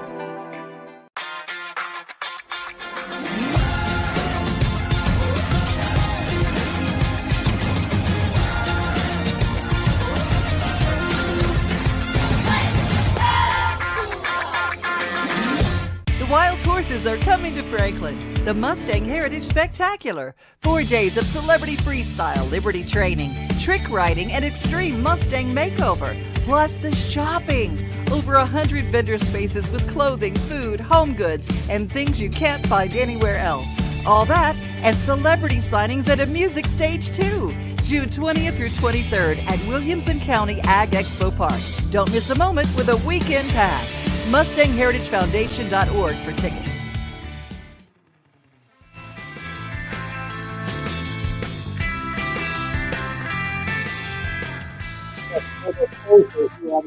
Sports Today, presented by the Tennessee Orthopedic Alliance of Columbia. I'm Maurice Patton. That's Wade Neely. We're coming to you from the Lee Company Studios. I'm in Columbia. Wade's in P-Town. And always nice when we're able to catch up with Valer Shabilla, let him give us some insight into the Nashville Soccer Club doings. And it's also nice when we can catch up with Joe Sullivan at Globe Sullivan. He is the proprietor of NASHVILLEHOOPS.BLOG, and he has, excuse me, taken a look at the 5 local Division I men's basketball programs post-portal, and he's going to distill everybody's situations down for us here. So, Joe, no pressure, but thanks for taking. Well, how are you guys doing? It's good to be back on. I'm glad Well, I it's see good. It's good to have you back on, man. I guess we survived spring fling last week, and we're kind of getting back into the regular swing of things, being here on a daily basis for a couple of hours. But as you look again, after, no one else can go into the portal now. Folks are still in there and can come out. But as you assess the local landscape, who do you feel like, speaking of surviving, who do you feel like survived the portal best and has, kind of regrouped the best to this point? So here, I think I'm going to surprise you with this one, Mo. But I think Middle Tennessee did the best. Well, I'm going to steal your thunder for just a second, because Sure. the best thing that Middle was able to do, I think, was get their own guy back out of the portal. That's right. Yeah. You don't see it happen too often. And Justin Porter, their leading scorer, back on the team. And it is people usually leave and don't come back in the portal. It's often rarely a two-way street for someone who wants to know U-turns or K-turns. And the other thing to keep in mind with them is that Cameron Weston, their point guard, who probably would have been their leading scorer if he didn't get hurt tearing his ACL early in the season, he's coming back. So that gives them a really solid backcourt, two veteran guys. And I don't want to blow his first name, so I'm looking down to make sure I get. So Justin Buford is coming back too, sort of the swing player. And then in the portal, knowing that before he knew Porter was coming back, he went out and he got a really interesting forward. This is Kamari Lands, who is 6'8". He's from Louisville. And this is a really highly recruited player who has had a disappointing college career at Louisville. But, I mean, the situation at Louisville was really not conducive to any kind of success, I'd say. And so I think this is a really good recruit by Nick McDevitt to bring this kid could blossom. And then, Mo, I think we've talked about this kid, this Jaron Hall. He's from Tulsa, but he's a local kid here who's going to help them, I think. And then another player, Jalen Counter, who was the leading scorer at IUPUI, which I think is changing its name soon to really? IU Indianapolis. I think they're changing it too. Oh, wow. No, we can't call them Ooey Pooey anymore. That's unfortunate. That really is. Yeah, it is unfortunate. And a guy named Assam Mustafa, who is another big guy who was at TCU last year, didn't do much. But the year before at Coastal Carolina, he was very productive in the Sun Belt. And I think it translates to CUSA. Right. I think all these guys are going to help. And I think it puts we have to consider Middle Tennessee based on this roster and the changes that Nick was able to make, that they're going to be a contender in CUSA. Health permitting. Yeah, of course. Yeah, Cameron Western's huge. How he gets back from that ACL, it is. It's usually a 12-month thing, unless you're someone really special, I guess. People who do heal differently. Yeah, and I mean, I think Middle was expected to be a contender in CUSA last year, and again, the Weston injury just kind of submarined all of that. So yes. I guess the good thing is we saw some guys that kind of had to step up in some different ways on that team, and then we saw some guys that just have kind of naturally improved, just the progression. Chris Loof is a guy that we talk a lot about with Chip Walters, and this guy going from his freshman to his sophomore year, you feel like he's going to be a key contributor. I think he will, yes. And so, Nick loves him. Yeah, he loves him as a big guy, and he'll definitely be a part of this. And just gives him more depth. We're mentioning like 8-9 guys right now. I think Nick would like to play more, and I think he's going to have the bodies next year. Which I'm fascinated with Mustafa because, like you said, this is a big body kid. He didn't do a lot at Texas Christian last year, but he was solid at Coastal Carolina before that. And this may kind of be a water finds its own level kind of guy, with him getting back to a mid-major, a G5 type situation. That just may work better for him. I think that's well said. And when I talked to Nick about him, Nick said that this is a kid who's done it. He has a record of playing well for Coastal Carolina, and that's the type of production he's expecting. So it will be, averaging double figures, averaging 7-8 rebounds. That's what he's expecting out of this kid. Mm-hmm. So he's kind of Justin Coleman Jones 2.0. Replacement.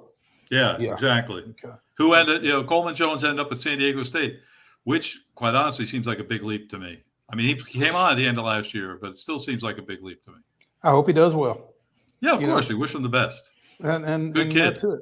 Yep. Yeah. Who else? I mean, obviously there's going to be buzz around Vanderbilt with the new coach and everything else, but they made a couple of solid, if surprising, additions, I guess. Yes. So I would have ranked them second if you had asked me to rank them. And here's why. Last year we talked a lot, Mo, about how I think you guys agreed with me, that the Vanderbilt roster just wasn't good enough to compete in the SEC. And this roster, all these transfers, is better than last year's team already. Now, they still have to practice, play together, mesh, get the concepts of Mark Byington. But I believe the talent level has already risen. And that's what they need to start with. You got to start with that. Mm-hmm. And I think they have some, A.J. Hoggard coming from Michigan State, proven Big Ten guard. Guess he had a little bit of a disappointing season last year. He didn't shoot the ball well, but still solid as far as I'm concerned. And then Jason Edwards from North Texas averaged 19 points a game, I think. Very confident kid. Our friend Joey Dwyer, writing for Rivals.com, wrote a story about him. And, boy, he is raring to go, Jason Edwards. He sounds like a really confident kid. He's going to provide the offense that maybe they were lacking last year. And a type of player I think that Mark Byington was smart to take a chance on, Kajani Wright. He's a former McDonald's All-American, and he played at Southern Cal. Didn't do much, but this is a kid with talent. And I think you look at those three transfers, those are the big ones. But in addition, Tyler Nickel coming from Virginia Tech. He was also at North Carolina as a shooter. And the kid I'm hearing good things about from my people up in Boston is the kid from BC. They got Devin McLaughlin, who's like a 6'6" forward. So people at BC loved him. So I like those five transfers a whole lot. Joe, I love the way you put it on NASHVILLEHOOPS.blog is, hey, you went 9-23 last year. Who knows how this year is going to be, but could it really be any worse? And if you go out and you win those gimme games and you take care of business and then maybe go 500 in the SEC, seems like a decent little formula to get your way back in the NCAA tournament. It really does. And it can't be any worse. I mean, it just can't, as far as I can see. It's I think this group's better.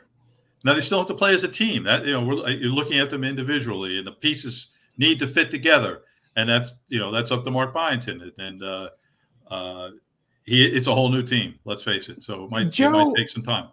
Joe, here's something that I think needs to be at least explored. Vanderbilt being such a high academic institution, how hard is it to transfer in there? They've got 10 guys coming out in there from out of the portal. And once you've got college classes and that kind of thing, I mean, clearly they figured something out. They negotiated all that. But how much of an additional challenge is that for Vanderbilt, recruiting guys out of the portal, given the academic requirements and expectations and that kind of thing? Do you have a feel for that? I do. And it is, I wish I could, I'm not going to speak to specifics well enough to, I would be probably not explaining it correctly, but there are limitations to the number of players that they could actually entertain accepting as transfers. Now, it's not like they're narrowed down to nothing, but there are some that are just not going to make it at Vanderbilt. And it is it can be a problem. And they ran into it with a couple of recruits, but still able to get 10 kids in here that has brought the talent level up to more what it should be. Now, look, this isn't I'm not saying they're going to be able to finish ahead of it, Alabama and Calipari U in Fayetteville, but it is and others, they're going to be very, very tough. It is. I think Kentucky will be good again too. By the way, I like Mark Pope, but this is going to be better. This is going to be more exciting than it was.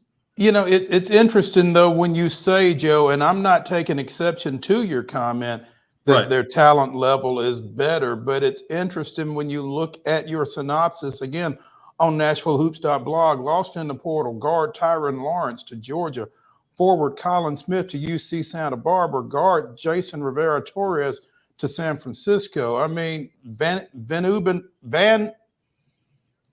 Allen Lubin is going to North Carolina. I mean, they've got some guys that are going to some programs that are pretty inarguably better than Vanderbilt. So, I mean, when you say that the talent level has come up, I could understand if someone pushed back on that. Let me just say that. Yes, it's a debatable point, of course, and it's subjective. And I think that of all the guys you just mentioned, Van Allen Lubin is the one that's the biggest loss because he really started to come on last year.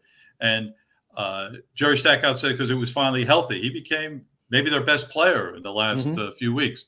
And I think showing where he landed shows, the potential he has. That being said, Mo, he's not going to tear it up in North Carolina. He's just not that good. I think he's a good player, but he's going to be probably a bench player for them. Okay. I think the player that's going to North Carolina that's probably going to make a bigger impression is Belmont's, Cade Tyson, who ended up there. He'll make a bigger contribution than Van Allen Lubin, in my opinion. Yeah, that's my prediction. There. And it's but that was Joe Sullivan with that hot take, y'all. So and look at Terry Lawrence was never one of my favorite players. It seems like I think it was a mistake that he was positioned as the best player on the team, and the record reflects that. It is there's a guy with more turnovers than assists. He leads the team in turnovers. I mean, that just jumps out at me. For 2 straight years, he did. He's okay. He's all right, huh? Yeah. Not even all right, just all right. Yeah. But he's not. You're not going to win many games in the SEC with him as your best player. How about that? And he was, and they didn't. Yeah. Right. Joe Sullivan of NASHVILLEHOOPS.blog joining us here on Main Street Sports today. TSU had one player at one point during this process. The cheese stands alone. Canute Wood, the last play, and I gotta get over there and talk to him about being the only guy on scholarship at one point. How were the team meetings, Canute, when you were the only guy? Just you and Penny. So Penny and the staff had to rebuild an entire team in a few weeks, and this is different at Vanderbilt because there was no coaching change, and. I have my doubts. I would rank them last of the 5, to be honest, coming out of the portal. And they're relying on people that are – I know they're very high on a player named Travis Harper, who's a guard. He played at Clayton, Georgia, Division II, did very well there. But these players coming up the ladder, I'm not sure if it translates all the time. We shall see. Obviously, Belmont got hit pretty hard. So Cade Tyson. Yeah, Cade Tyson. Malik Dia came out, decided not to stay in the NBA draft. Did you see that yesterday? I did not, but he officially announced. I think that's a great idea. And now he's at Ole Miss, and then Jacoby Gillespie at Maryland, which he will also do very well there. He will be, he'll be Maryland's. They're going to love him as their starting point guard. What a great player he is. How do you feel like they bounce back? Belmont. So I really have my doubts about Belmont being able to replace the talent they lost. Those 3 players. I mean, the portal ones, the transfer portal players that are coming in are really one is, Jonathan Pierce comes from Memphis. He's a big guy. I think he's going to move into the lineup. He should be a good player for them. So in a sense, he could replace Dia. I don't think he's going to be as good. The other ones, they have something in common. So Carter Witt and Aiden Noyes, Carter Witt coming from Furman, Aiden Noyes coming from Richmond. These are both players that started early in the season and ended up getting benched. They couldn't stay in the starting lineup for their schools, and now they end up transferring to Belmont. Casey, great coach. He can maybe unlock that talent. But these kids, they're coming off seasons where their coach from last year took them out of the starting lineup, shortened their playing time. So I don't know. That I can't have a lot of optimism knowing that until I see something different. All right. A lot of work to do for Coach Alexander, it sounds like. It is. And I don't, so no matter how many players transferred, he got hit the hardest. They lost 4, but they got hit the hardest. There's no doubt about it. What are your thoughts on Lipscomb and Lenny Acuff and what he's got to deal with? So very similar to Middle Tennessee, they get a player back who sat out. Jason Ignatovic is coming back, 6'8". His production will replace what they're losing with Darian Boyd transferring to Charleston in terms of points. That's pretty much a fair exchange. He should be a close to 20-point scorer for them. If he doesn't get hurt again, health has been a problem for him. And then I think Lenny did a nice job bringing in a few guards to try to replace the other guards he lost. They still have Will Pruitt and Joe Anderson coming back, or we're going to be, they're both terrific. And so these, Giassi, Powell, and Miles is from Jacksonville. And Miles Wright is a kid from Rockhurst College in Kansas City. Again, a kid moving up from D2. We'll see. And then a very interesting one, this kid named Ross Candolino, who was a walk-on at Wisconsin. And so he didn't play at all in 2 seasons there, basically. But in my text messages with Lenny, very high on him. He is coming from a Big Ten school. So among these 3, he's going to use them all to sort of replace the guards that they lost in the portal, and sort of a group, lift up the whole production as a group. Kind of intrigued by the Air Force transfer, Kellen Boylan. Yeah, so he's coming. He's coming with an injury, the injury. So I'm not sure what his production will be early on. So we'll see. Okay. But yeah, it could be interesting. I know. Well, he's well coached out there by Joe Scott, who I think is a great coach. Jersey guy like myself, Joe Scott. There you go. Do you feel like all 5 of them are done, or because again, guys can still come out of the portal? Do you anticipate? Yeah. So Belmont is done. Vanderbilt is done. Tennessee State still has 2, and Lipscomb still has 1. Middle Tennessee is done. So it's just Lipscomb and Tennessee State are the only ones that have openings. So it's I was wondering with the way this has trended that will coaches just not fill their rosters? And then John Calipari came out and said that he might not do that at Arkansas. He might just stick with 10. And I guess your NIL money spreads out better that way. I don't know. There you go. But it is in talking with Nick McDevitt about this, he told me that a lot of these rosters will not be fulfilled until July, when players realize the pot of gold is not at the end of the rainbow for them, and they will come back. And so, but he filled his roster. He doesn't need it. But I'm assuming Penny and Lenny will add players. One player for Lipscomb and 2 players for Tennessee State. Okay. All right. Joe Sullivan, you can find him on Twitter at Globe Sullivan. He is the primary contributor for his blog, NASHVILLEHOOPS.blog, along with Joey Dwyer and some other guys. But they do a great job on local basketball, and you owe it to yourself to go check them out. Please do so. Again, NASHVILLEHOOPS.blog. Joe Sullivan joining us here on Main Street Sports today. Joe, we appreciate it. Thank you, guys. Take care. We'll catch up. We are going to skip the final break with good reason. Women's College World Series, as we said at the top, is underway. UCLA opened with a 4-1 victory over Alabama. I think Duke and Oklahoma are currently underway. Those games will be followed later today by Stanford, Texas. Stanford, Texas, and Oklahoma State and Florida in the nightcap out at Oklahoma City. Wonder who the crowd will be for in that one. Yeah. Duke ahead currently on Oklahoma at the moment, 1-0, but a lead is a lead. A lead is a lead. Yeah. What inning are we in? Bottom 3 at the moment. Ooh, okay. Almost halfway home. All right. Go Duke. Duke making their debut at the Women's College World Series, by the way. So good luck to the Lady Devils. Wade, your hockey Stanley Cup Western Conference Finals got evened up last night as Edmonton down Dallas 5-2. I don't know how much you paid attention to that. Had that on all night, man. And you want to talk about dead in the water. Edmonton was DED dead. Just 6 minutes in, Dallas had 2 goals already, all the energy out of that arena.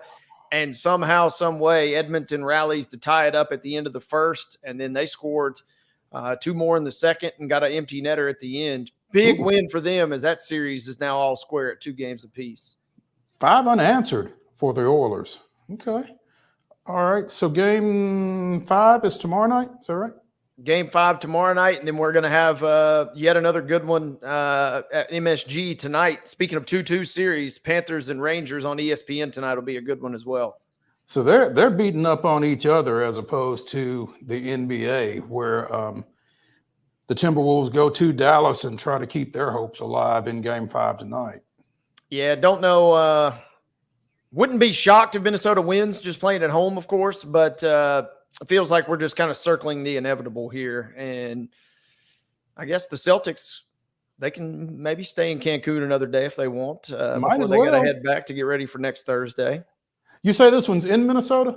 Yep, Minnesota will be home tonight. And, so I wouldn't, like I said, I wouldn't be shocked if Minnesota plays well at home. But like I said, it just feels like Dallas is got this thing all but wrapped up. But they obviously would love to take care of it sooner and later.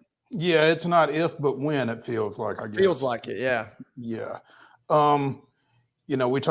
Joe just mentioned Malik Dia deciding to pull out of the draft and instead transfer to Ole Miss from Belmont. Caleb Love pulled out of the draft. He's going back to Arizona. And Mark Sears has pulled out of the draft, and he's coming back to Alabama. So a couple of All-American guards deciding to stay put at the collegiate level for the upcoming season. So I'm sure those programs will welcome them back. Alabama folks, they were already looking good, but man, it seems like they're going to be even better at this point. Should be interesting for sure. Jalen Waddle, did you see this? Got paid, right? He got paid big time. He got a 3-year, $84.75 million extension. And, it struck me as odd because I wasn't even sure, and I'm not sure. Is he the best receiver on that team? You can make the argument. I guess. I didn't really see it coming, but yeah.